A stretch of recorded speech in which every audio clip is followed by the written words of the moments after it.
আমার প্রিয় ছাত্রছাত্রীরা, এই প্রচণ্ড দাবদাহে আশা করি তোমরা সবাই বাড়িতে আছো আর সুস্থ আছো। তাহলে এসো, বাড়িতে বসে আমরা মে মাসের সিলেবাসে যা আছে তা একটুখানি পড়াশুনো করে নিই। গতকাল আমরা মে মাসের সিলেবাসের আমাদের ছোট নদী থেকে অর্থ বিপরীত পড়েছিলাম। আজকে আমাদের ছোট নদী থেকে একটি শব্দে পড়ব। তাহলে এসো আমরা পড়াশুনো শুরু করে দিই। দেখো, একটি শব্দে ছোট নদীতে কোন মাসে হাঁটু জল থাকে? বৈশাখ। রাতে থেকে থেকে কিসের হাঁক শোনা যায়? শেয়ালের। গাঁয়ের পাড়ার নাম কি? বামুনপাড়া। ছেলে মেয়ে কিসে জল ভরে গায়ে ঢালে?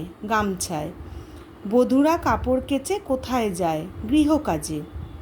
2 নম্বরে আছে পরের লাইন লেখো।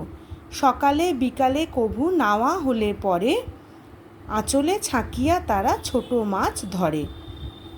মহাবেগে কলকল কোলাহল ওঠে। পরের লাইন তোমরা নিশ্চয়ই মুখস্থ করেছো, তাও আমি লিখে দিয়েছি। ঘোলা জলে পাকগুলি ঘুরে ঘুরে ছোটে। আর 3 নম্বরে আছে বানান সাজাও। বানানগুলো উল্টোপাল্টা করে দেওয়া আছে, এখানে আমি সঠিকভাবে লিখে দিয়েছি। তোমরা তাহলে একবার পুরোটা দেখে নাও আর নিজেদের খাতায় লেখা শুরু করে দাও।